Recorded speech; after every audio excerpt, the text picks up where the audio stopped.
And apparently trying to do too many things at once. Hello, everyone. And while I think of that, I'm going to actually tweet out that we are now live. Hello. This is episode 253, and this will, if not be the shortest show in history of the show, it's certainly going to be down there because I am traveling shortly after we finish recording, a few hours, and I want to get all the editing done and the show published before I leave. So we have a challenge, and Chill also has to go at a fixed time as well. So this will not be a long show. Sorry, Rob. Speaking of which, I'll actually see Rob on Saturday, which is going to be kind of cool, along with a bunch of other guys for Utini Down Under. Putting that out. Do you come Utini Down Under? All right. Now, anything else, or shall we just... No, I think we're good to go. All right, let's do this. All right, going in 5. Hi, and welcome to the OotiniCast, the podcast with a fractional refresh rate. This is episode 253, being recorded on Wednesday, March 23rd, 2016. I'm your host, Chill, with our producer and co-host, Tio. Hi, Tio. Hey, Chill, and what's with the beard? I am less than 2 weeks into this. I'm giving it a try. I've never really had a chance to before. When you're with someone who doesn't like facial hair, you kind of roll with that. But, so this is like a very first time sort of thing for me. So I'm giving it a try. So. All right, fair enough. All right, and our guest today is Swoterista. So, Swoterista, how you been? I've been great. I finally achieved my goal of doing one of every heroic once. Woo! Congratulations. I beat Nice. you. That was my goal for the last little while. Is I wanted to see all of the heroics, and I realized this would be twice the task that I thought it would be because you have to do it once Republic side and once Imperial side. Because a lot of the heroics are locked to one faction.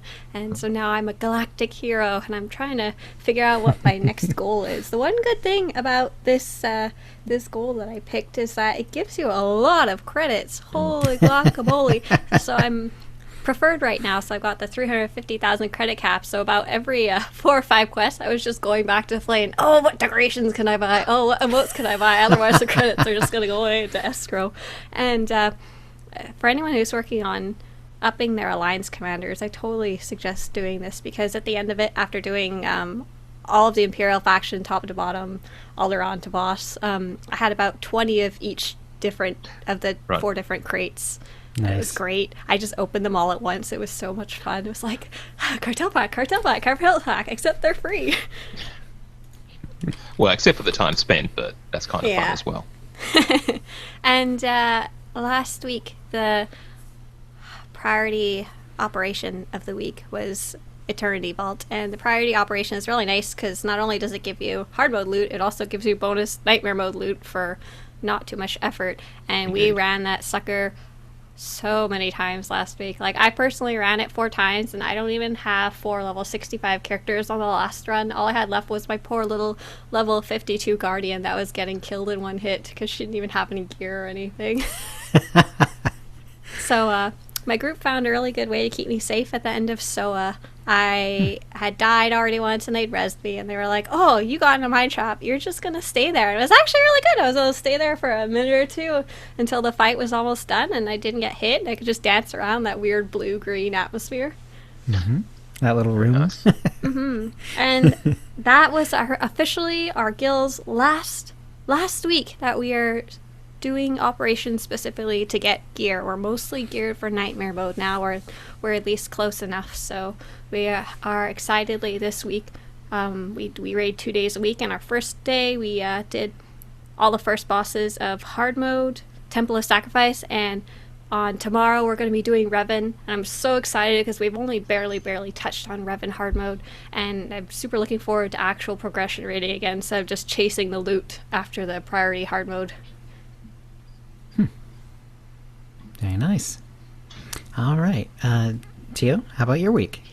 Actually did pretty much nothing in game. I'm having a little bit of a break. Real life is a little bit busy at the moment, and just after we record this show, I'm heading down to Melbourne for the Utini meetup. Our venue has been confirmed. It's the Merrywell.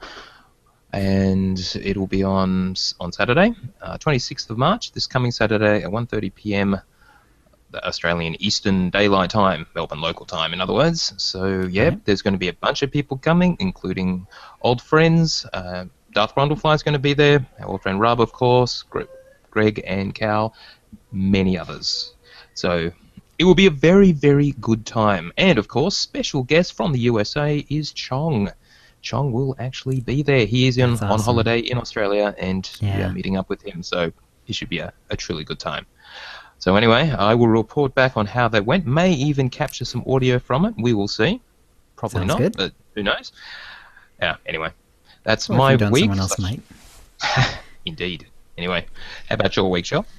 All right. First, a shout out to the chat room. Let me pull up the list here. Art Music Tech is here. Blay is here. Dekion, Demerzel85, Diggity82, Drumaz, Drunken Darkside Podcast, Gahana, Jedi Cal, Falson, Siskaeka, Sukaiberus, Ortrista is here in the chat room. Tank Mike Golf, This Man, This Monster. Let's see, I gotta pull this down some more. And let's see, and Vazod Brakash is here. All right, so thank you everyone. And I streamed some PvP this week. On Saturday I did that, and then when I did the Booming Vocoder mission on my old raiding main healer, Sage, and got the companion, then switched over to my Joker-themed operative character, Chill Smile. He's level 60, or was, so I did some war zones while working through Chapter 1 and so on, and found out that Kaleo has the nudity bug, just the same as everyone's favorite Cathar. So I said I have a screenshot of that. She's naked pants as well. Is it the same fix? Just leave, reset the instance. In this case, it just kind of seemed to fix itself, and it didn't cause any further bugs or freezes or forced resets or anything. So it seemed to work itself out okay. Yeah, so that was fine. And I think the reason that it doesn't bug out is because when you're doing Chapter 1, this is when like people are kind of going away. So you actually see them later on in like Chapter 2, and they're still, and she was actually, I think most of them were naked except one or two of them in the dream sequence, or whatever you want to call that. Anyway, and then another stream on Monday got Chill Smile nearly to 65. But the important thing is that after the PvP stream on Saturday, I continued on to go to the Unholy Alliance's prom night. And that, hang on a sec. What is this? What's up? My Twitch is not cooperating. Okay, I gotta blow out of Twitch. It's not pausing for me, so it's distracting me because I'm hearing myself.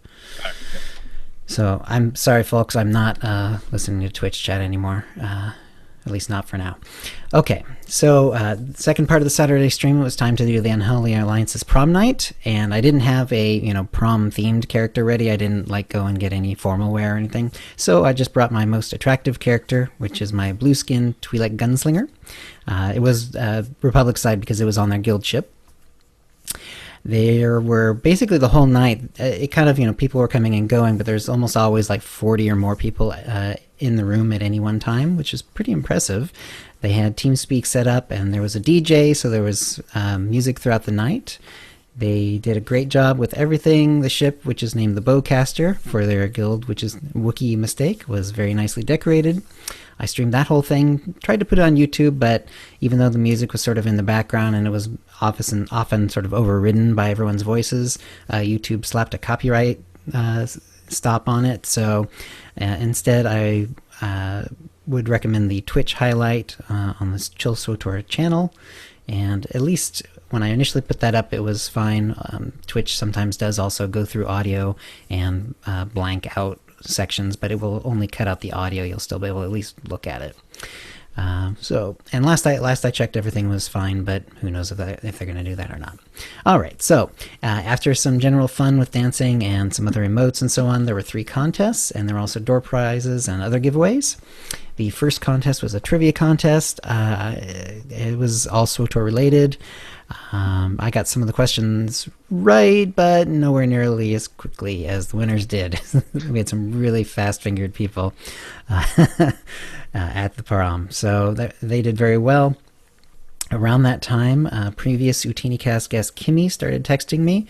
I invited her to come, but she wasn't able to attend, but instead she offered an additional prize, which is 2,700 cartel coins as a code to be given to a random attendee. And she wanted to see if we could max out their guild ship at 65, but was okay with giving the prize away as long as there was a good amount of guests there. So in the end, didn't get to 65. I think they topped out in the low 50s. I never got. I don't know if they necessarily knew exactly when they topped out, but I know they were over 50 at least briefly. But they did randomly choose a guest, and so Eric Protector got the cartel coin. So congratulations to him, and thank you to Kimmy because that was pretty cool. And the second contest was the costume contest. So pretty much everyone there got a chance to walk to the middle and show off how they looked. So I gussied up my non-prom outfit by doing a dance behind the hunker-down version of my cover on my gunslinger, and then throwing my /smuggler emote, but yeah, I was outclassed.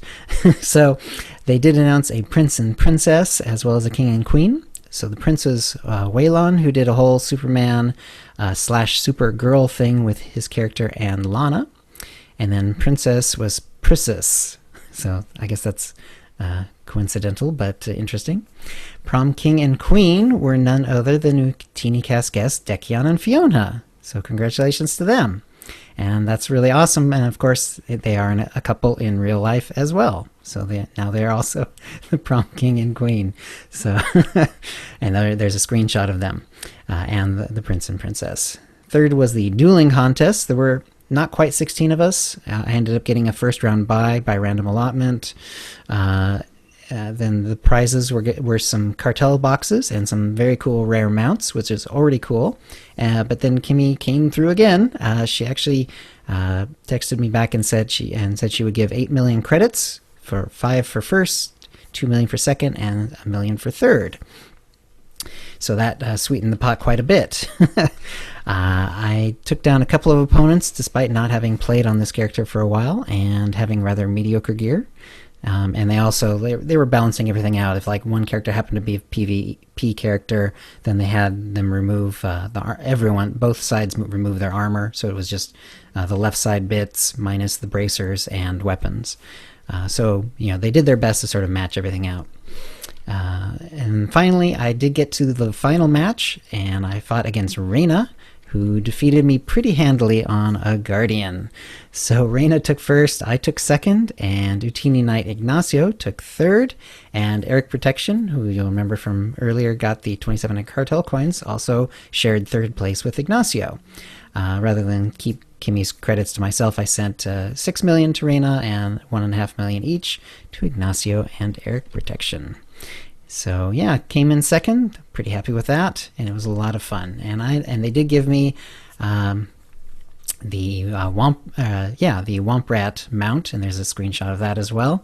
And I like how the little reins connect to the big teeth on on the front of his face. So that was a lot of fun. And yeah, there's a couple of other screenshots in there as well, just people dancing and the whole guild ship going through hyperspace, all kinds of good stuff. And I think a fun time was had by all. And so thank you, Unholy Alliances. Did you have any questions about it, Tio, before I move on? All right, then. Let us move on to the tip of the week. We've got 2 tips this week. I'll start us off with one from Prom King Dekion. When typing in chat and you accidentally type in the wrong chat window, you don't have to retype everything if you know this great shortcut. Just press the up arrow to scroll through everything you recently typed, and I hope this helps some, and may the force be with you. I love this tip so much. It's so useful. So let's say you're typing a really long message. You want to share some upcoming events with your guild or something, and you just type a really long thing and you press enter and oops, it wound up in group chat or wound up in general chat. Instead of retyping the whole thing, you hit enter again as if you're going to be typing in the box, and then you hit the up and down arrow keys on your keyboard, and you can actually like cycle through like up and then hit enter again, and it'll post the last ones. It's so handy, especially like if you're like trying to whisper something and you misclick or you type something weird and it doesn't actually go through. It's so handy. Very cool. Our second tip is from Ezra of Jedi Covenant. This is more of a reminder than a tip, because I'm sure it has been said before, but whatever can save you a whole lot of money is always good to repeat.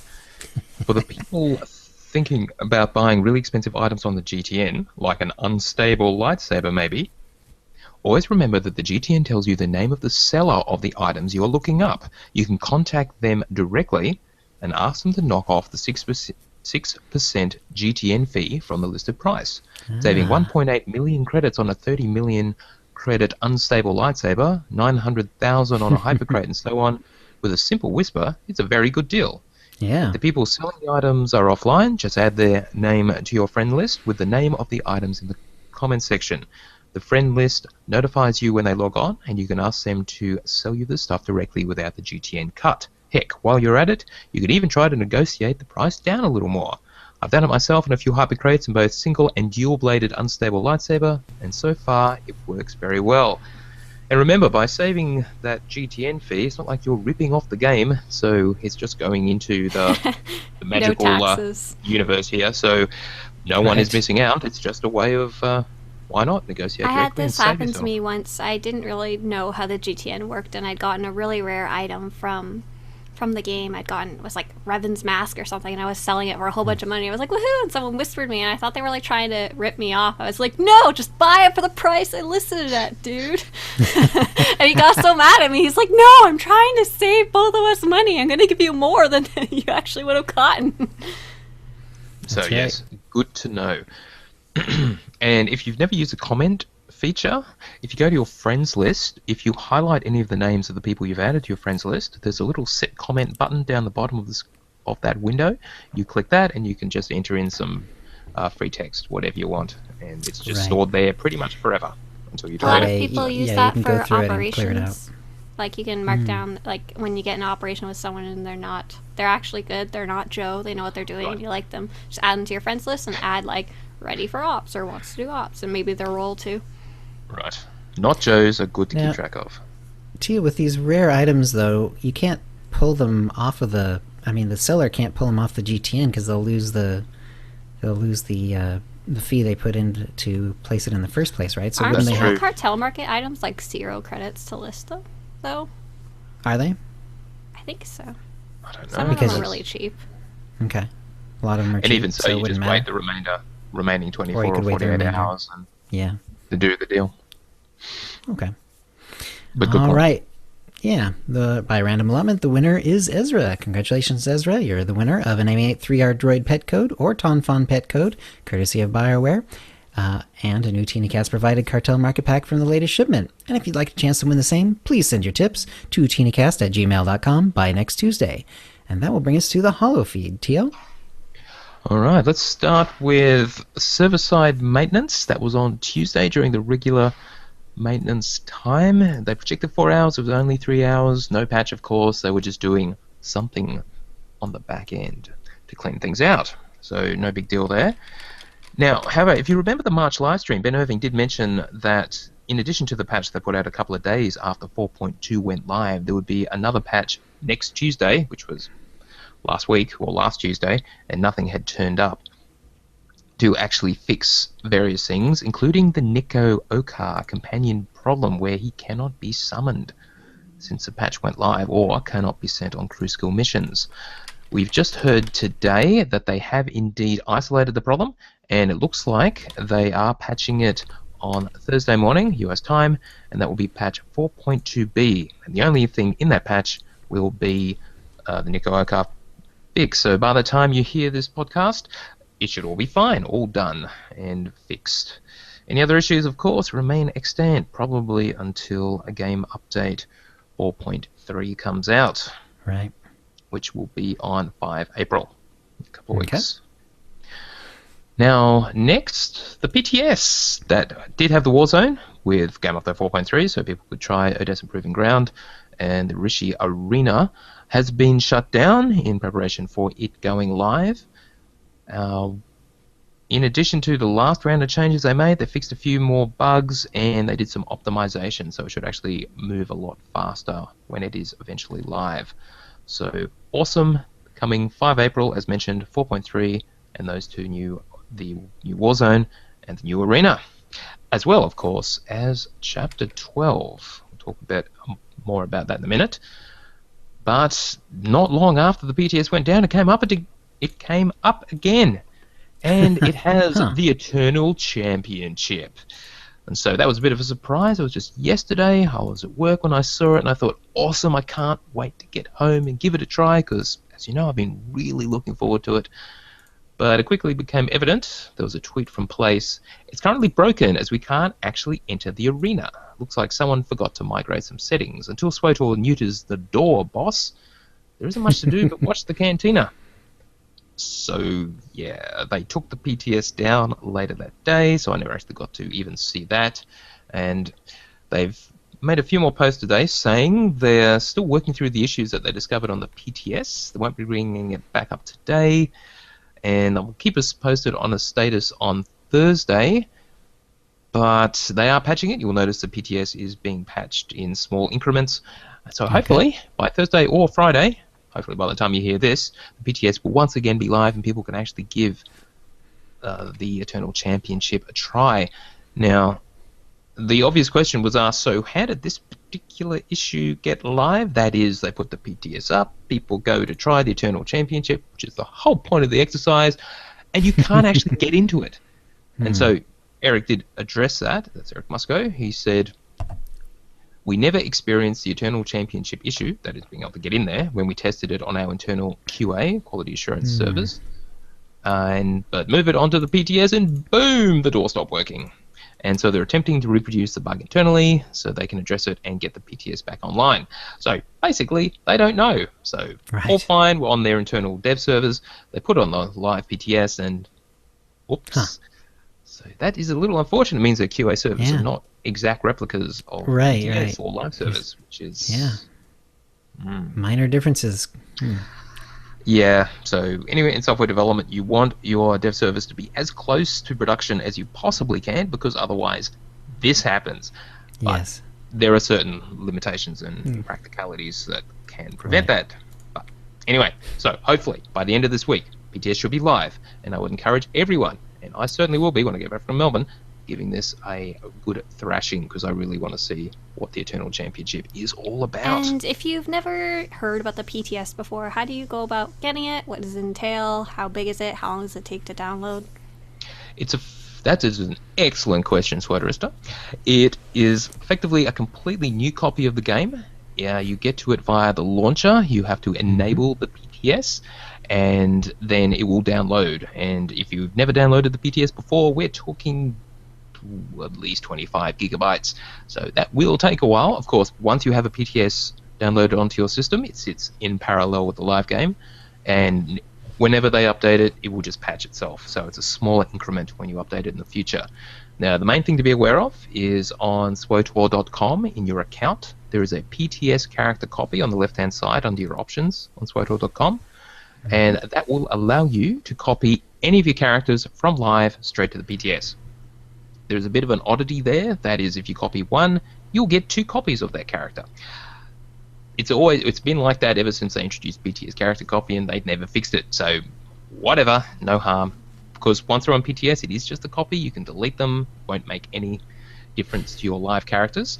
And every time they update the PTS, they do wipe all the characters. Though apparently they wiped them this time after the Warzone testing, but the names were kept there, so there was a name clash. So even if you copy the characters over, it wasn't there anymore, but the name, you get the name collision. Your character name is Alagazura. So name it or whatever, it really doesn't matter. It's not like it's permanent or anything. And give the stuff a try.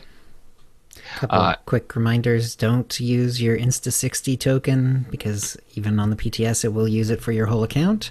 Oh, and don't copy from your stronghold either. Make sure you're not in your stronghold when you copy your character over. It's cranky. It doesn't quite work as expected. Yeah.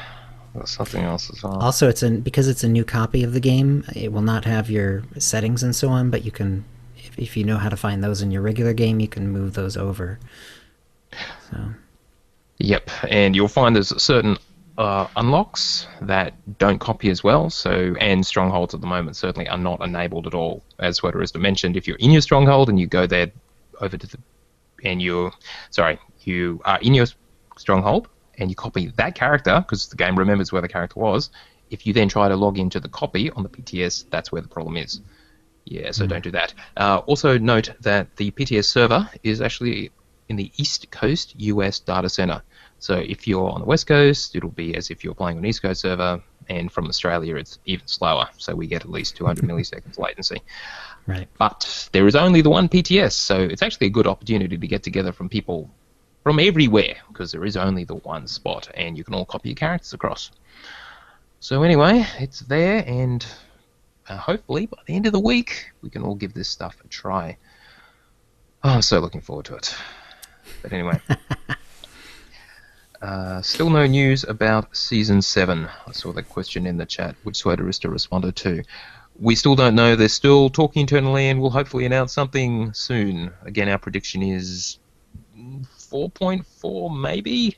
So not April, maybe May, most likely June. We think they want to let the new arena be bedded down and people get used to it before they actually start the season. I'm wondering if they'll do a new tier of PvP gear, but probably not. Probably not. Alright, next in the news, let's talk about Chapter 12 coming 5 April. Well, officially it's 7 April, but if you are subscribed on the 1st of April, April Fools, you will get early access, 2 days early access on the 5th of April. No. You will get about a half a day's early access as everything breaks and then eventually works. Yes. You will be able to beta test the chapter for all those people who actually will get it on the 7th, which is pretty much no one, because you have to be sub to get it in the first place. Anyway, so there's actually a fair amount of marketing around this chapter, it seems. A surprising amount, in that they've done a nice trailer for it, which they usually do, which is always cool, but they actually put out a press release. BioWare announces Visions in the Dark, available April 7th. And when they tweeted, they say, face your Star Wars destiny and the Emperor himself, that's Valkorion, with Visions in the Dark. Now, they do give us a quick summary, which isn't really spoilerific, because you really have to have your eyes shut to have missed any of this so far. In Visions of the Dark, players will venture deep into the savage wilderness of the planet Odessa to face your mortal Emperor Valkorion for the first time since becoming the Outlander. That'll be a neat trick, given what happened. Who knows how that works. As part of the confrontation, you will uncover dangerous secrets about your destiny that bind you to your dark enemy. For those who can master the challenge, there is a great reward waiting. A powerful new weapon inspired by some of the greatest Force users in the galaxy. Which, who knows what your smuggler or your trooper, bounty hunter, or Imperial agent are going to do with said weapon. I'm gonna use it as like a nunchuck. I'm gonna use it like I use my rifle. I don't use my rifle to shoot people as a vanguard. I mostly use it to smash people over the head. So I'm just gonna take my mysterious Force-inspired weapon and smack people with it. Or just throw it. Or strap it on the end of a rifle and make a bayonet out of it. There you go. That'll work. And it continues. Meanwhile, your alliance will risk everything in a life and death mission to strike at the very heart of the Eternal Empire. This intense battle offers a chance to shatter Arkhan's forces forever, ever. So this was actually kind of striking my fancy. Like, it actually seems kind of interesting. So it's coming out April 7th, and in the past couple of chapters, they've been very companion focused, and we knew, so and so from my past stories is coming back, or from the other class stories, and that was what the chapter was about. But this one, the promo picture is Emperor Valkorion, and he's got like lightning coming out of his fists, and it really sounds like this one is going back to the actual story instead of just go find so and so and recruit them or don't recruit them. Exactly. From all reports, people are kind of excited. The trailer is certainly excellent. Who knows where they're going?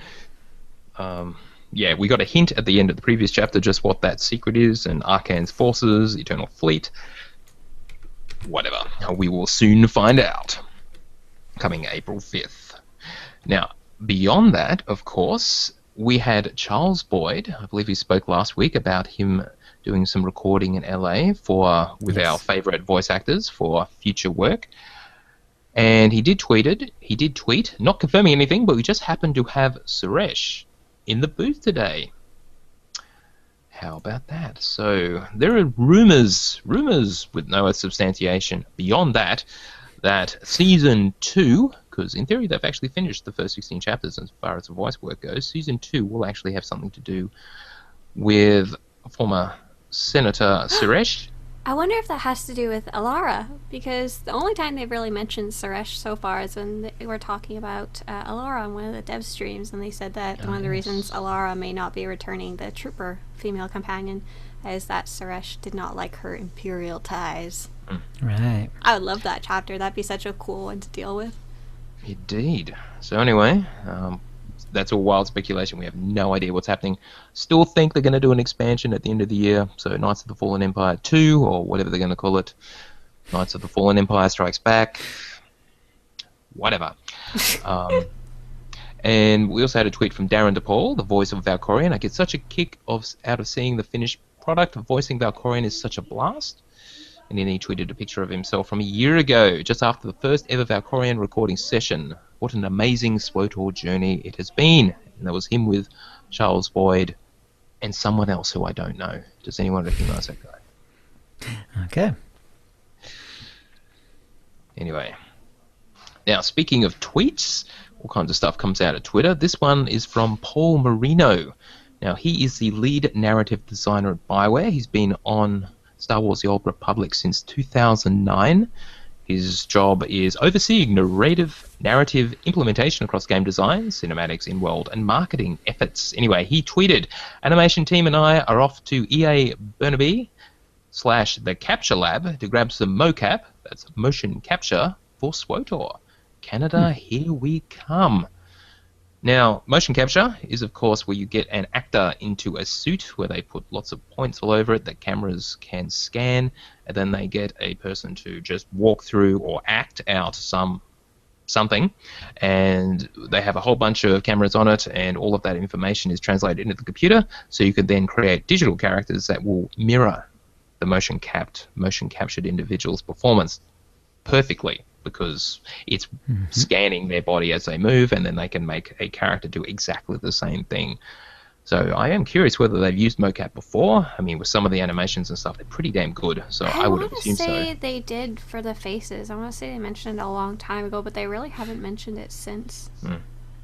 In terms of just general movements, there would be a whole suite they can pull from when they're actually doing the scripting of the various cinematics.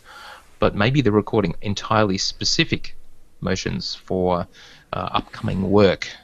Now, if you're curious, the EA Capture Lab, it's a 50-foot by 130-foot by 15-foot volume of space. I will link to a page that actually walks through it. It's located at EA Canada, the EAC facility, which employs about 1,300 employees. The Capture Lab is apparently big enough you could actually park a Boeing 737 in there if you wanted to. It's huge. And obviously EA, Electronic Arts, does it or uses it for all kinds of stuff. Yeah. So, yeah, it's just incredible. So they're using the state-of-the-art technology to do this. So let's look forward to whatever that eventually ends up being in-game. All right, next. Don't squelch me, bro. So what the hell is squelching, you may ask? It's in Star Wars The Old Republic, obviously. It's an anti-spamming system, as someone described on Reddit. If someone were to send out the same message repetitively, the game automatically revokes all their chat/mail privileges. The system has been expanded to reporting spam. When gold farmers start sending out spam and a bunch of people all report the same spammer at once, that spammer gets its chat/mail revoked for some amount of time. You get a message in red saying you are squelched. So yeah, anyway, we have a post on the forums about this, and it's a warning that they have noticed that people are using this mechanism in coordinated attacks. That is, people get the guild to all report the same person for spam, and they get squelched. Now, this kind of behavior is very easily tracked, and they are now saying explicitly that it is considered an exploit and an abuse of the system, and appropriate action will be taken by those who do it.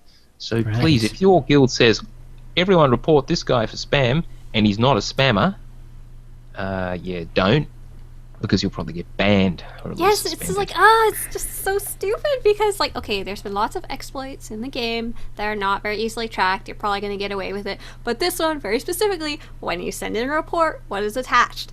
What the report's for, the time, who you're reporting, and your name, your character's name. So all they have to do is see when someone says, I've been squelched, people have been reporting me, and clearly not a spammer, they'll just look at the names of the people who reported that person. So Exactly. you're going to get banned, and so is everyone else who did it too.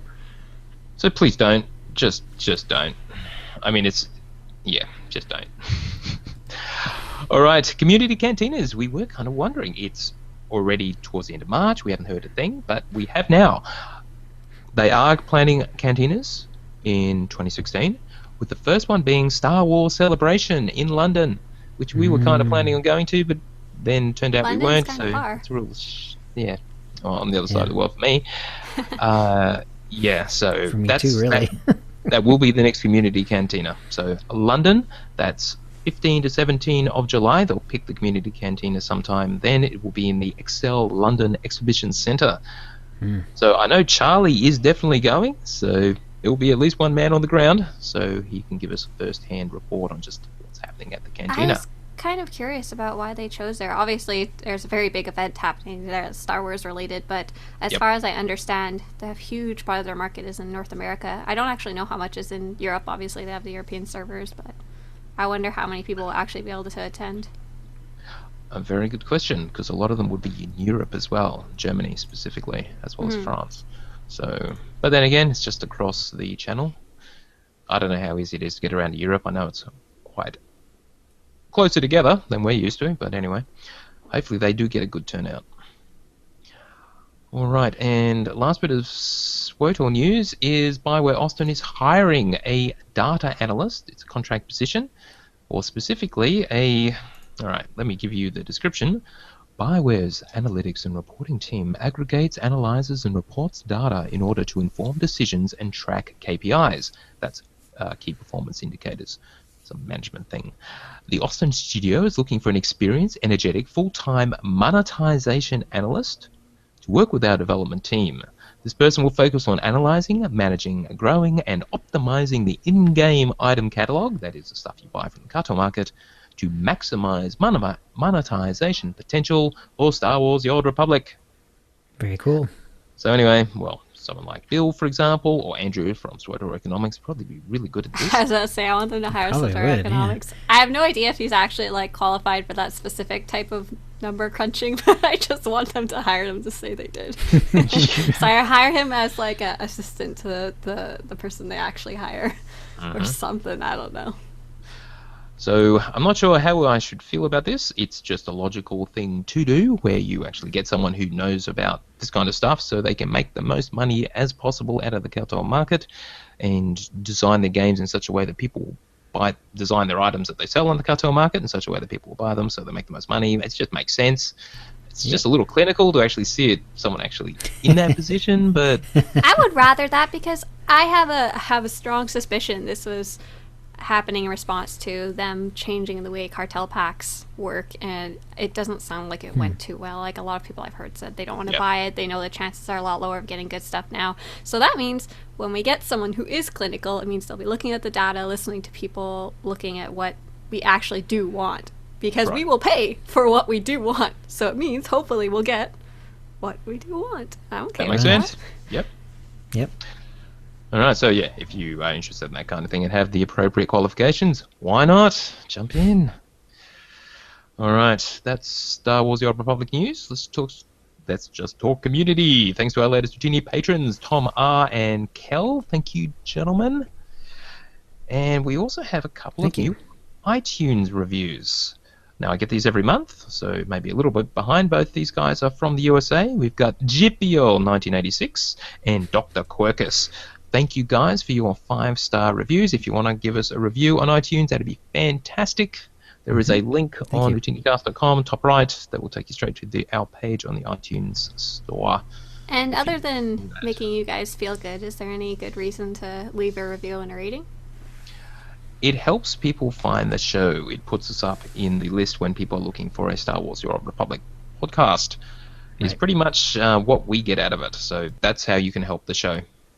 If you don't want to be a patron on Patreon, and no reason to necessarily, it's just another way of helping us out. Or just tell your guildmates you listen to the podcast. Why not? Anything that helps new people find us would be fantastic. A lot of new people are coming into the game. Very true. All right, now next, Utini events. We have one last one of Dred's events that he has planned for March for Utini Rage on the Empire side. It's UtiniCron coming this Saturday, March 26th. Pretty much platforming challenge to reach 2 Datacrons and pre-selected planets, presumably different to the ones they did in February on the Republic side. Mm-hmm. So, yeah, which was one on Corellia and the Endurance one on Makeb. So I'm sure he'll pick a couple of good ones. And the only requirement is that you have to be level 55 plus for the character that actually tries it. Right. And yeah, and he is saying that it doesn't have to be in our guild or anything like that. Yep. This time. Yep. And finally, just a reminder, we do have a competition to record your own take on our Utini Rage that we play as part of our outro. We do have a submission this week from our good friend Blay, which I'll be playing. And thank you guys. Remember, the prize is 1,050 cartel coins for the best one, and the runners-up will get 450 cartel coins each. I'm leaving this open-ended as far as how long you have. Probably let it run for a couple of months. But it looks like Blaze the only one in the running so far. So cool. Anyway, I guess he technically would get all 3 of those prizes. Indeed. All 2 or 3 of those prizes. Anyway, that's the news. All right, that'll bring us to the Academy, and this week Swadarista will tell us about pet collecting. Pet collecting is a hobby you can pick up in SWTOR anytime you're looking for something a little different than what you're usually doing. There's over 250 pets listed in the game's files to collect. Your pets are located in your abilities panel. Press P on your keyboard or click the star icon on the menu to open it up. You can have 2 pets at a time, 1 flying pet and 1 ground pet. Pets can also be placed in your stronghold as decorations once you've unlocked them all. There are over 100 pets available from cartel packs. If you're interested in collecting these ones, I suggest buying them from the GTN. You can get some very cheap pets on the GTN by choosing the category Pets, then sorting them by unit price. Pets that are lit up are ones you don't have yet on your character. Ones that are grayed out are the ones you already have. These pets can run anywhere from 5,000 credits all the way to 5 million credits, depending on their scarcity. Other types of pets can only be gained through special promotions, like having pre-ordered expansions or buying retired cartel coin cards from various vendors. If you've missed out on these, you'll never be able to get them again. My favorite type of pets are the ones you can earn in-game through special questing. These cannot be bought, only earned. To see a guide about these types of pets, search online for SWTOR Secret Pets. There's an Orchid pet, a tiny green bird that can only be hatched by finding one of their hidden nests, snatching an egg, and then incubating it in the perfect place on Tatooine. There's also the Tonlet, a tiny tauntaun pet that requires a tasty snack made with ingredients across the galaxy, and using it to lure this little fellow out from his home on Hoth. If you'd earned yourself a pair of microbinoculars already, there are 2 special pets you can earn. The first is fairly easy to get and involves taking out your macrobinoculars on the planet of CZ-198, right where you loaded. The second is a very long quest that has you scan hidden probes across the galaxy to earn the elusive MCR-100 mini probe pet. This one's very rare, and not too many people have it since it's so much work to get. There are also lots of pets that drop exclusively from certain flashpoints and operations. If you happen to win one, consider yourself lucky. These can also be bought on the GTN, but are usually very, very expensive. The last type of pets can be earned through reputation. You must use up your reputation with different factions before you can buy these pets, so get cracking on working on filling up those bars. There are no real benefits to pet collecting, other than the fun of the chase, and the enjoyment of owning a collection. If you're serious about trying to catch them all, check out SWTORUltras.com. SWTOR ultras.com, where you can track your collection and see what you're missing. Very nicely done. I like that one. Pets are always enjoyed. So that will bring us to the force feedback, where you read out your tweets and emails. But first, we have a promo for an upcoming Co-Guild event.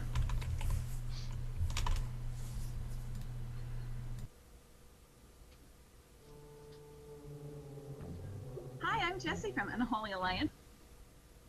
Sorry, 1 second. We have a technical difficulty, but I'll resolve that in a moment. This has to do with operations and how they always seem to hit the content drought so much faster than PvP. I'm a PvPer primarily. I really enjoyed it. Sorry, playing the wrong one.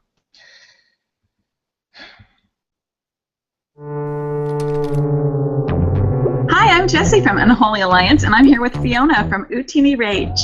We want to talk to you about some fun inter-guild events that Unholy Alliance and Utini Rage are offering on the Harbinger server.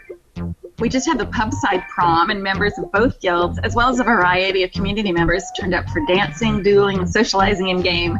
I believe you walked away with a particular honor, didn't you, Fiona? Well, yes, I would like to thank all the people who voted for me. I got to be prom queen. I was not prom queen in high school, I might say. However, it was super fun to see so many people involved. I think there were over 40 people at one point on the guild ship, and it was really good to see people from so many guilds from all over the Harbinger server. Speaking of fun community events, Utini Rage and Unholy Alliance are planning a parade of strongholds in April. Come out and see the creatively decorated strongholds on a whirlwind tour of in-game homes. You can register to compete or come along as a member of the studio audience.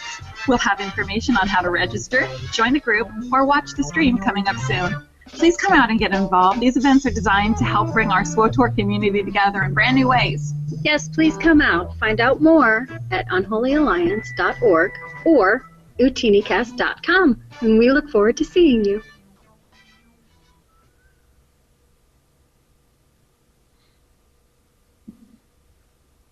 Should be it. Can I hear you, Tio? Can you say something? Yes. Okay, you sound really quiet. Right, just keep going, Jill. Yeah. Alrighty. Alright, so let's read those tweets. Gildarion, Drew of Casual Core Radio, wrote, I'm one episode behind, but I wanted to answer Swoterisa's pondering about PvPers returning. I am back, and I am gearing up in preparation. Welcome back! Let's see, Inro Keeg, if I remember the pronunciation right from the other episode. I'm listening to the last podcast of Old Republic Radio, and I had to stop working so I could get this out. The guys are not doing the show anymore because they say they have nothing more to do in the game, and they're playing WoW again. My question is, what end game does WoW have that SWTOR doesn't? I believe all end content in WoW is the same until an expansion comes out, just like SWTOR. So what gives?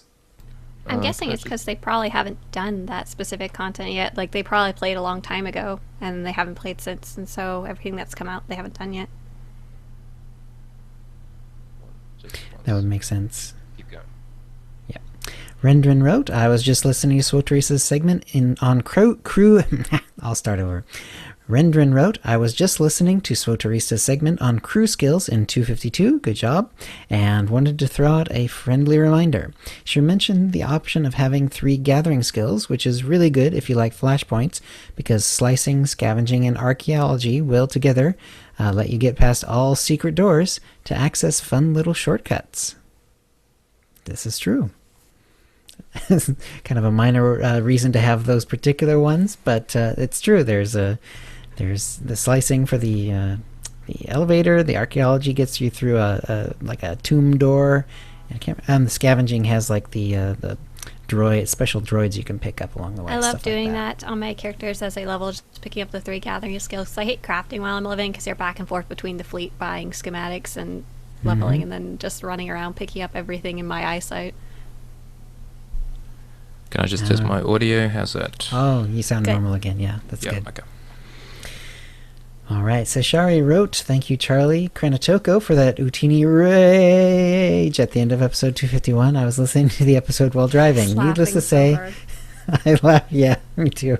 I laughed until I cried, and then I cried until I could not see anymore, and I had to leave the road for fear of having an accident. I could feel Tio's stress level rising, and the visual of his eye twitching made it even funnier. Which is eerily accurate. Yes, you know me well, Shari. AJ wrote, I'm working on some videos and looking for potential music themes. I decided to check out where you guys got your theme from. However, it appears the site is shut down, music.mevio.com, which we've put in every outro. Indeed. And also musicalley.com. Both do not appear to be up. Just curious if you know of an alternate site. Thanks and keep up the good work. The Utini Inception video was insightful to watch. Oh, that's a good reminder of that, by the way. It is available. I have put it on, if you go to OotiniCast, if you go to our OotiniCast Twitter, you can see it there.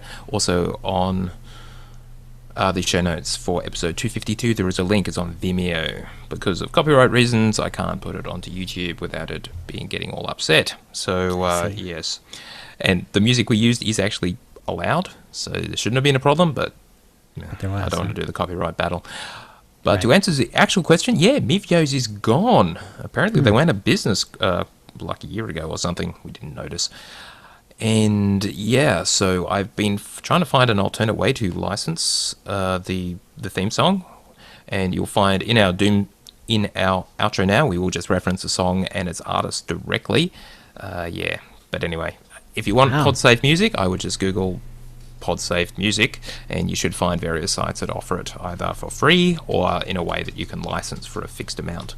Yeah, I know when I was looking for bits and pieces of music for my videos, a pretty cheap place to check out was called Audio Jungle, but you do have to pay for it. I don't know about any free ones. So, Sweaterister, you were saying in chat it's April 2014 was when Mevio went away? That's what Wikipedia says. Wow. We've been talking them up way too long. Yeah, indeed. Oh well. It's not like we were going back to the site and verifying it, though. No. We were just doing what they told us to do, which is basically you have to reference us if you're going to use our song. And it turned out the business model wasn't very sustainable. Oh well. All right. JP sent in a picture of Star Wars. It's the famous battle near the Emperor between Luke and Vader. And Luke says, "It's over, Father. I have the high ground." Vader says, "I'm not falling for that again," and then hurls his lightsaber. And then there's another one of from Empire, Luke getting his hand cut off, and then the Wampa saying, "Yeah, hurts, doesn't it?" Awesome. Very nice. All right, that'll bring us to the Sarlacc Digest, where we go over the issues for 1,000 years, but definitely not this time. This week, we hear from Knight, who has some ideas about making operations more interesting and having more longevity for raiders. And insert a audio clip here that's about 5 minutes long. I'm not going to play it, but basically Knight says, why don't raiders get bored with operations because they're not very dynamic? He has a whole bunch of ideas for making operations more dynamic. Right. Basically, the connection he made was that PvPers can get along with basically the same maps all the time because you're playing against other live people, so therefore the strategies are always different. Every game is different. It doesn't matter if the map is the same so much. And so his point was, well, if you can make the operations more dynamic in some way, even if it's not against other players, you can still potentially increase the replayability factor. Interestingly, this has actually been tried in other games, as in adding a completely random element, so each time you go in there it's different. Didn't really play out that well. It seems that raiders, at least in my experience, they want a difficult challenge that it works a certain way and you just have to learn the dance and try again until you get through it. And you can get a surprising amount of longevity out of a given operation, as long as it is sufficiently challenging, requires a certain amount of skill to get through, and having the different difficulty levels, as Star Wars The Old Republic does, story mode, hard mode, and back when they did have Nightmare, certainly offered those different tiers so you could progress through. The problem is, people do get sick of anything if you have to do it for long enough, like for the Dread Fortress and Dread Palace. We had that for about 14 months. before we got new operations, and this time it's been even longer, and probably it looks like who knows when we'll actually get more operations. And so, yeah, even if they were a little more dynamic, I don't see how that would actually make them that much more appealing to do over and over again. Right. And so, Teresa, you had a few thoughts, I believe. One of the big ones I want to talk about is that, yes, I agree that PvP is always fun because you don't know who's going to be in it. You're going to have a really random assortment of people, all the way from Joe, who doesn't know where his interrupt is, and he's not even wearing PvP gear. Oh gosh, Joe, get out of this war zone. All the way to the guy who's in his full gear, and you just want to run away from him because you know he's going to kill you in about 2 shots. But in PvE, a lot of people, especially progression readers, just run with the same team every time. And the kind of people who hit that tier are the same kind of people. They all know what they're doing. They're the guy that kills you in 2 shots, but the PvE edition. But if you run operations, especially Pug, just pick up group operations through like general chat or fleet chat or whatever, you will find that they vary wildly. You'll have Joe wearing his PvP gear into the operation, and you'll have that other guy who's been doing operations since the game came out. So when I run normally in progression, I know everyone's faults. I know that one guy, he's not that great of a tank. Oh wait, that's me. There's the healer who just forgets to cleanse or can't see the bars. That one person that's bad of getting out of the bad stuff. You know, everyone knows everyone else's faults and where you're going to have trouble. So you kind of try and compensate for that. But when you go into a pickup group with that big mishmash of different types of skill levels and different types of gear and experience with the raid, it will be interesting. Will it be fun? I don't know. But it will change the dynamic of the fight. So for example, I ran a Karaga's Palace the other day with a group. The raid leader sounded like he had never led anything before. We had 2 people who were very experienced raiders. We only had 1 person who knew how to do the puzzle with the robot, and we only had 1 tank. And that changes the game up way differently than going in with your progression group who does it with their eyes closed and the proper roles, and everyone knows how to do the puzzle so you can switch out easily. Huge difference. Right. And another thing they talked about was the making operations dynamic. We actually have a little bit of that already in the game. So for example, he was saying try and make things switch up if you DPS really fast. And we do have stuff like that. For example, although the raids function in kind of a progression, this happens and this happens and this happens and this happens, they tend to have a train come by and you have to mute your microphone.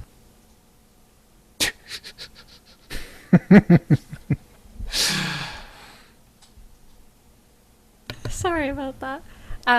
They tend to speed up a lot more and really change the fight. So for example, when we were running the 2 walkers in Temple of Sacrifice, if you're DPSing very fast, the different phases can run into each other. So for example, as a tank, I have to watch out for the blue stuff that comes on the ground and kills you, the rapid fire.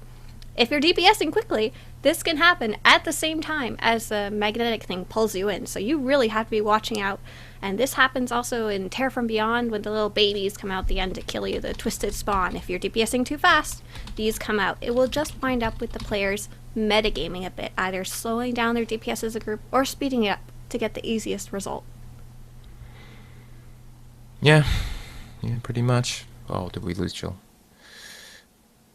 We did. Badger. I'm back. I just put it back into studio mode. It's all good.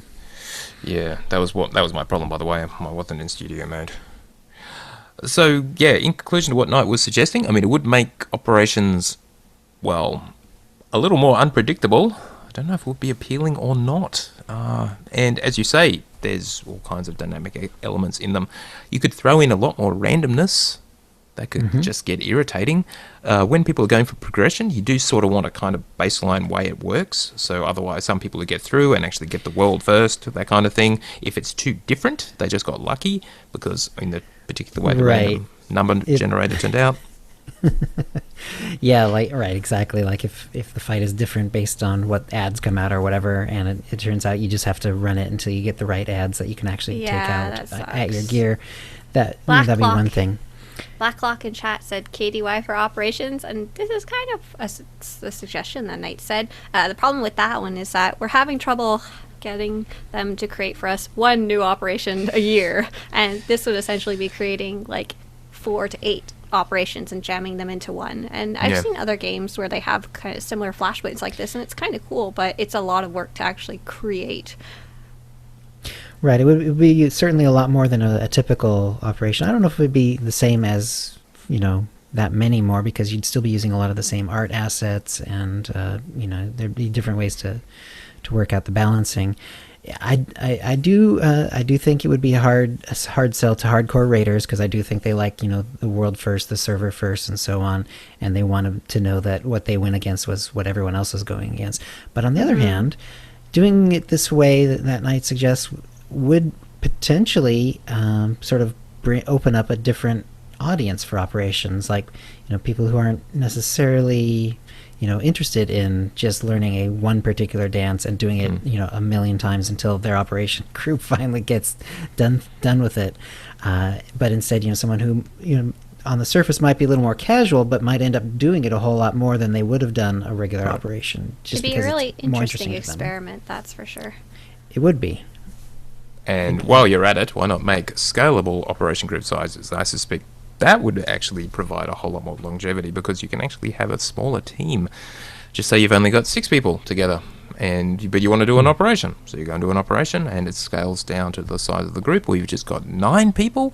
At the moment, one person has to sit out, but just say it would scale. That would just How do you make scale things... it? Just set a baseline for what type of DPS and healing each person In should be doing, essence, and go straight up or yeah. down? And as long as the mechanics there's probably some minimum number you need for any given mechanic. But Right. yeah, otherwise you can just scale damage and healing required and mitigation. In terms of your tanks, you probably need at least 1 tank or something along those lines, yeah. I mean, it kind of makes sense. People kind of used to do that back in the day when the operations were not leveled up to your character. So you could be like up to 10 levels above what the operation is, and you could go in with 3 people, and you were essentially scaled up with your extra DPS being higher than the op. So a lot of Indeed. them would work. So like people used to run Eternity Vault a lot in groups of 2 or 3 even. Of course, we can't do that now with all the operations Nope. scaled up. But like other ones would be really rough. I think ones especially that are mechanic, you have to press their Yeah. click stuff heavy because you just lose that person usually if they're the clicker. Yeah. So I think basically the answer is yes, you can do a few things that will increase longevity of the existing operations, but really you just got to produce them at a certain rate, and asking for a new operation every 6 to 9 months, at least as far as other games is concerned, is not unreasonable. They actually can churn them out that quick. You just got to have some focus on it. So I think ultimately that's what it comes down to. And remember, you do get sick of anything if you do it too often. And so having something new every 9 months, say, at least as far as this kind of thing goes, is kind of good. I mean, even the PvPers get sick of their existing maps, and so having Odessen is just that much good, that much better, because it's a whole new environment to play in.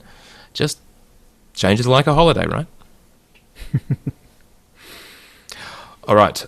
Anything else to say, or shall we wrap? That seems pretty good. Okay. Just checking the chat real quick. Sure. Okay.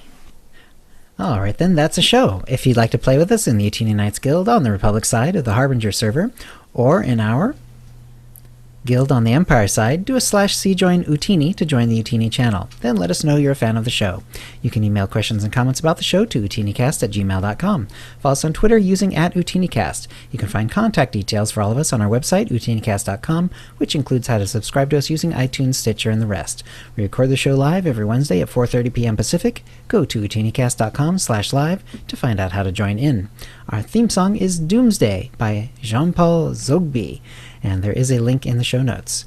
So thank you to the chat room, and thank you to Swarturista. Thanks. Bye, everybody. And we'll see you next week.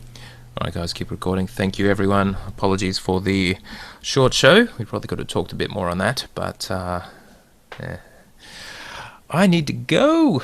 Well, I need to get this show edited. So anyway, we will be back next week. Our guests are Blacklock, assuming he has his desk sorted out, and you found someone to drill that round hole for you, mate.